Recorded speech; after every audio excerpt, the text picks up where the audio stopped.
Hey everyone, it's the Grumpy Meeple, and I am back at full strength after being sick for basically over 2 weeks and ready to start getting more content out there and talking about more games.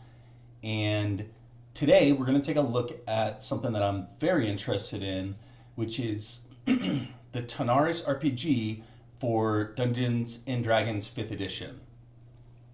So this is basically the RPG system that is based off of Dragori Games' Arena the Contest, and then subsequent Tanares Adventures board game. And this looks very cool, and it integrates in a lot of ways with the board game, and so I wanted to take a look at it. So just a little kind of background on me as an RPG player, and I'm using the tabletop RPG genre for that. I don't have a lot of experience with it because I don't have a group and I don't want to DM. So I see these posts all the time and I'm super interested in them because they tend to be, like heavily story based, lots of lore and really cool world building going on, but I'm typically not able to participate because I don't have those groups, and I have enough, with everything going on in my life. Just getting the time to board game is difficult, much less to spin up like a second group just for RPGs. So there have been tons of really interesting looking RPGs that I haven't been able to try out. There's one on Kickstarter right now. The Avatar, The Last Airbender RPG is like destroying Kickstarter right now, and it looks really cool. And my son loves Avatar, and so do I. And I would love to play it, but the DM thing is just a killer for me. So I'm interested in the Tanares RPG though, because right off the bat they had mentioned that, hey, there's going to be new classes, new heroes and stuff in here, and you're going to be able to use those in Arena the Contest. And so there's a reason for somebody to back, even if all you're doing is playing Arena the Contest. You also have to imagine that a lot of the lore and story stuff that you're going to encounter in these books is going to be like world building for Arena the Contest. And so despite the fact that I usually don't like a DM, I was already interested in this because of its integration with the board game. But as we scroll down, you're going to see that not having a DM is actually not a problem with this campaign, which turns it from, for me, very interested to immediately must back at the highest possible level. So, this is the Kickstarter preview page. It's not live yet. It goes live at the end of August.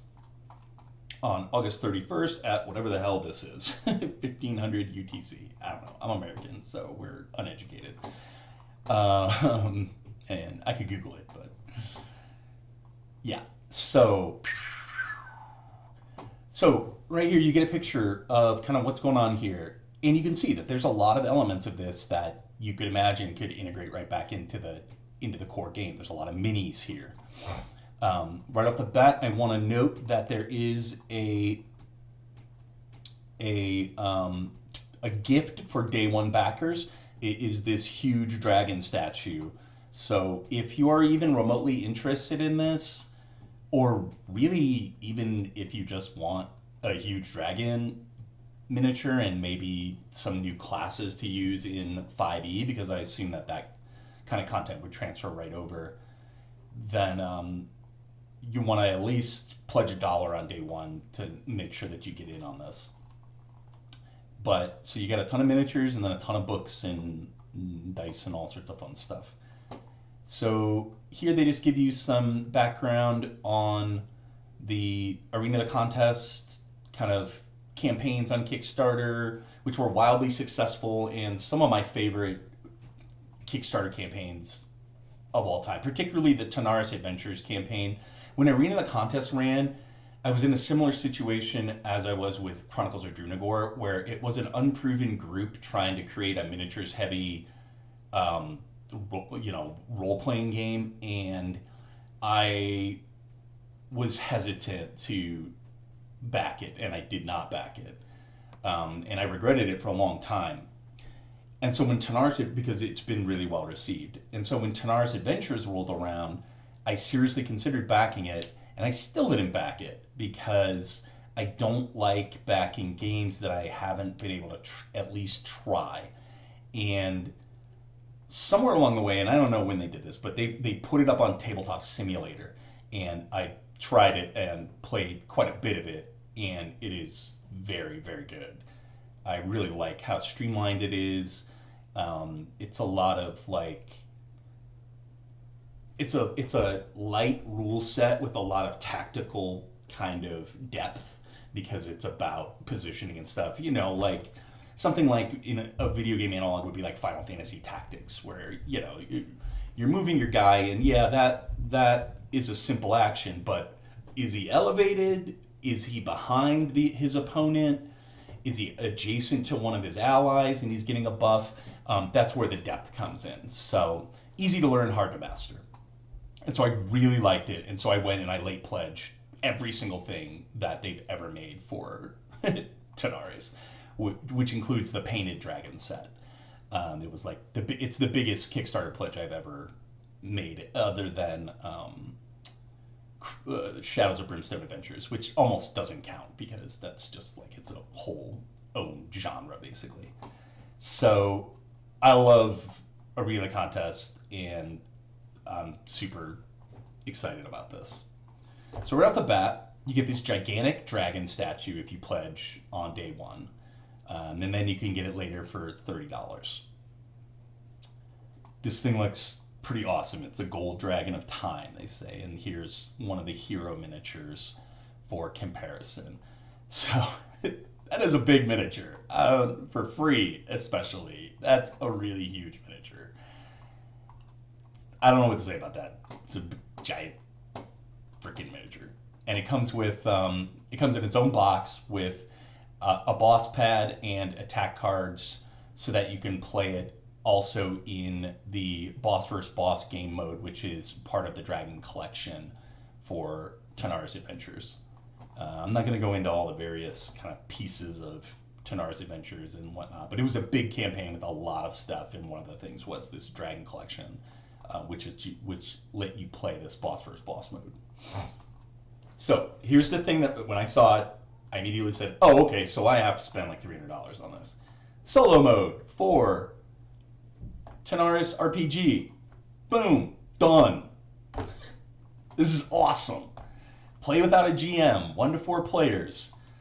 It constitutes a booklet and 300 cards that allow you to experience the entirety of Adventures in the Realm of Madness, which is the adventure book that comes with this set, without a game master. You don't need to do a massive amount of reading. You can play through events, encounters, and explorations with lots of player agency, still allowing you to make choices.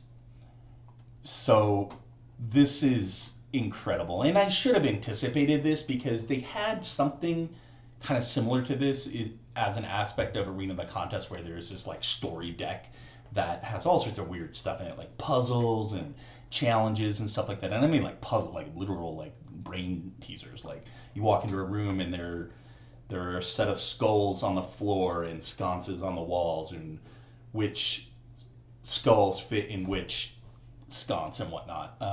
Very cool stuff. And so I'm not surprised that they figured out a way to integrate that into the Tanares RPG, but I'm really excited about it because, again, this creates that synergy. This in and of itself is value, right? Because you have an RPG that you can play. For instance, like I said, I would like to play one of these games with my son and eventually my daughter, and get him like thinking a little more creatively and engaging and whatnot.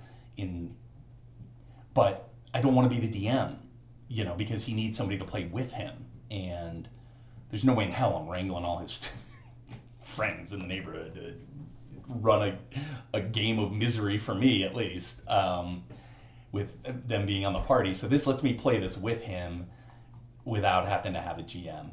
And then you also have to imagine, again, there's gonna be some flexibility here, I would imagine, in terms of like integrating this with the board game components, like the terrain and the boards and such. And if you have something like I do, like Dungeons and Lasers, which I'm currently painting very, very slowly, and which would work perfectly for Tanares Adventures, at least, because that game is a 1-inch hex-based game, and so are those tiles. Sky's the limit with this. You build out the whole world that you're playing in, essentially. So this is incredible. I will back this day one. I will pay $40 for this, no problem.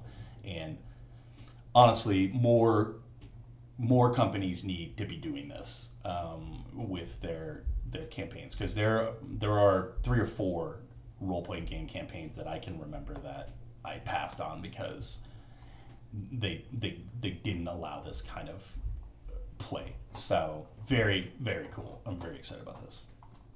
So in terms of the books, there are basically 3 books.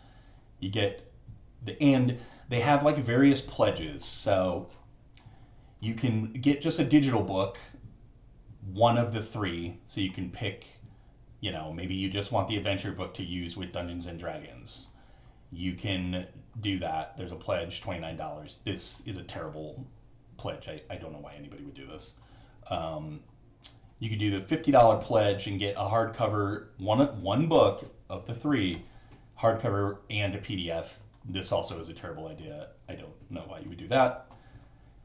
You can get the digital bundle of all 3 books, which is fine. I often prefer to use the digital version of rulebooks and such.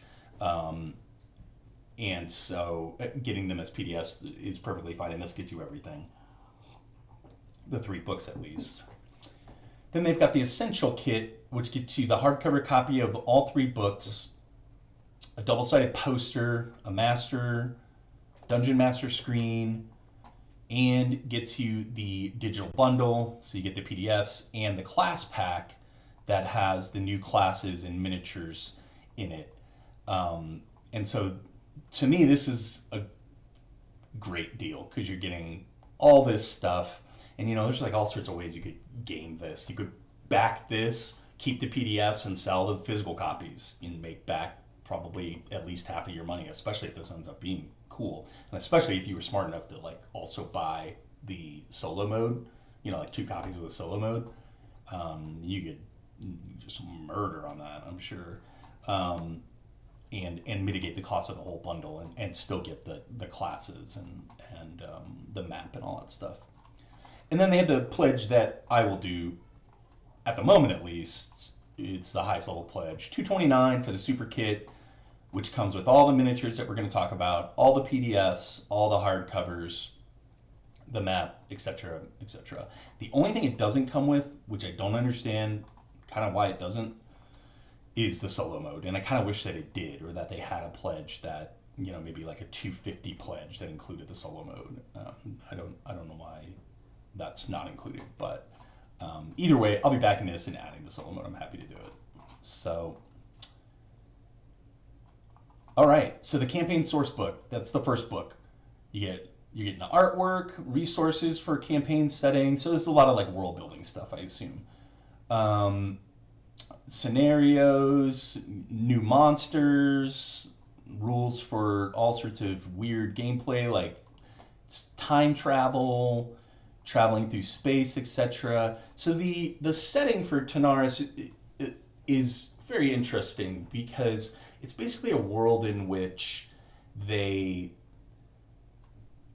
gods have decreed that like large scale combat is no longer a thing. So wars are basically outlawed by the gods. And if you break that rule, they unleash one of these dragons to ravage the world, basically, and destroy you for stepping out of plane. They call it the curse of the Malkrothian curse. And so that's why Arena the Contest, it's literally called Arena, because what this world has done is they've come up with a system in which they settle their disputes via arena style battle, like a gladiatorial battle.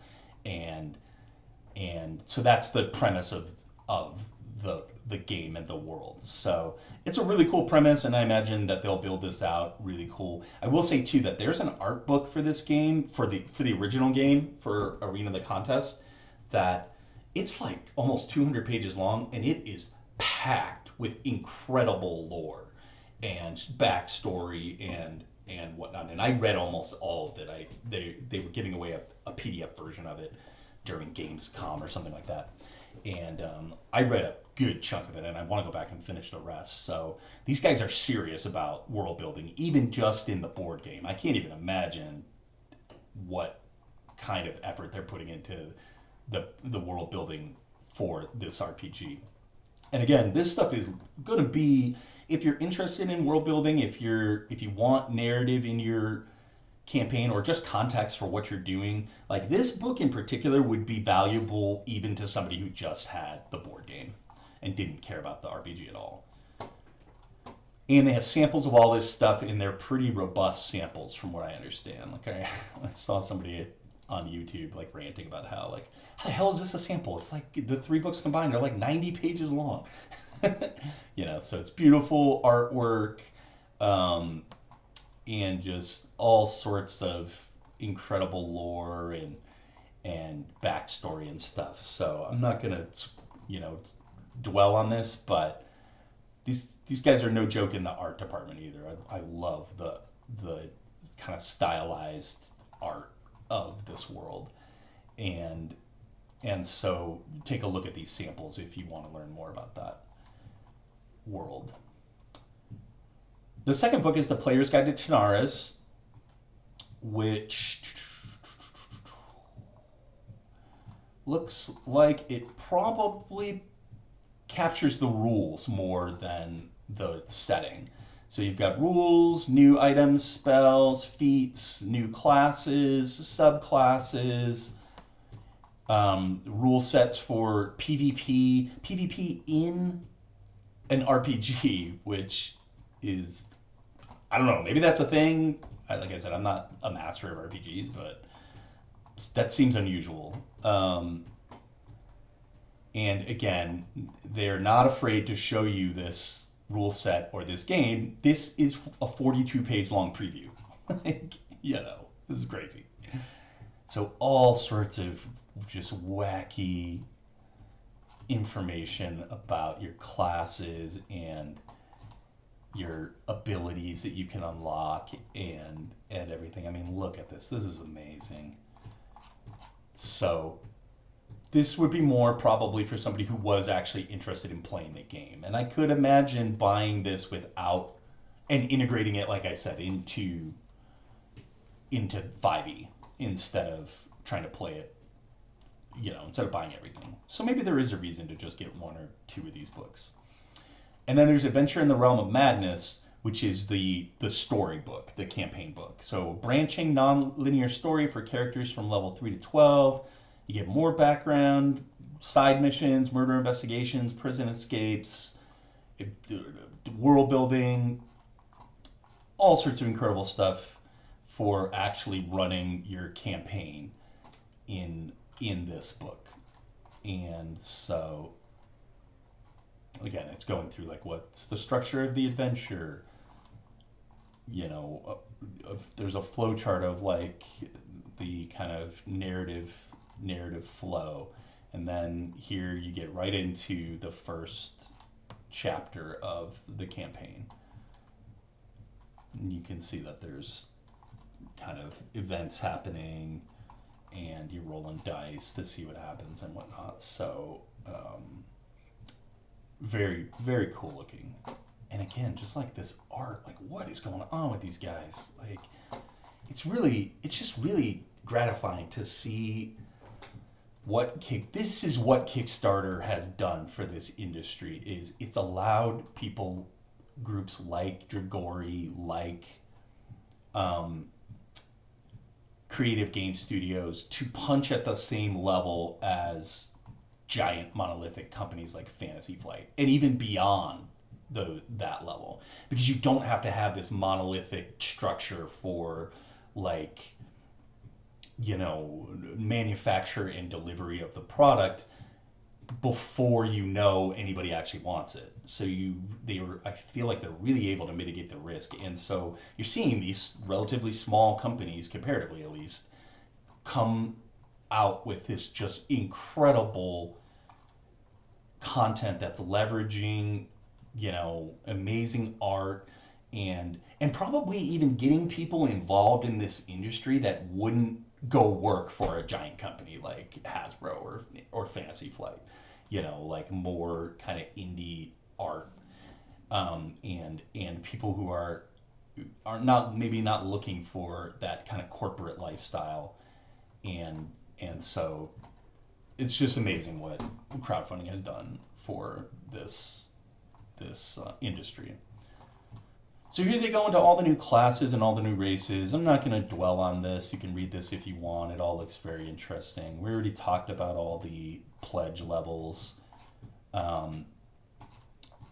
And so the 229 pledge, the big pledge, comes with everything that we talked about above, you know, the classes, the map, the books in various formats, and the Game Master screen, and then also a crap ton of additional miniatures, including this gigantic dragon, who again, like, it looks like is in maybe his own box, I don't know. And then you're getting miniatures for various, what I assume are boss encounters in the game, more heroes and classes, face alternative enemies in quests from Tanares Adventures with 3 times villainous. So again, this integrates back into Tanares Adventures. Such a smart idea. They're going to sell so many copies of this just based off of that, I have to imagine. Very cool. And so then there's a pack of villain miniatures, which I believe that these are the miniatures, yes.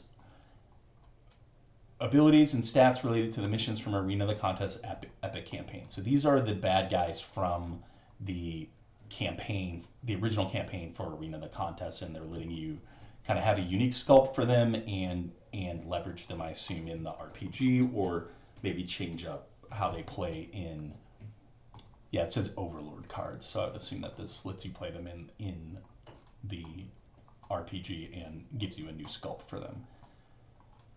And then they give you a bunch more heroes. And again, you've got the new races and classes captured there. And then even beyond that, there's so this is, you know, an additional character pack, basically. And then beyond that, even there's the class pack that comes with the main pledge. And then they just show you, yeah, you could buy all this stuff separately if you want. And there may be people who want to do that. You just want to, you know, add to Arena of the Contest. This map looks really cool. I hope it's printed on some kind of heavy-duty paper or something so that it's, like, nice and not just, like, you know, something you would almost need to, like, frame to use because it's, first of all, it's double-sided, so that's not going to work. And then, again, the solo mode is $39. To me, for what it will give you, totally worth it. And that's it. So, and then they're selling the Dragon Collection again in this pack as well. And so these guys dump stretch goals on you like no campaign I have ever seen. Go back and look at the Tanares Adventure campaign and look at the amount of crap they unlocked in that thing. It's ridiculous. And so as valuable as this is today, it's going to be much more valuable after this thing launches. And who knows, sky's the limit. So that's all I had to say about Tanares RPG. I think it looks incredible. I am totally going to be backing it, and I'll be trying to cover it in detail as the campaign goes on, assuming I don't catch another plague that knocks me on my ass for, 3 weeks. So that's all I had for now. Let me know if you're interested in this and what you think about the idea of this soloable kind of 5e Dungeons and Dragons module, and I will talk to you later.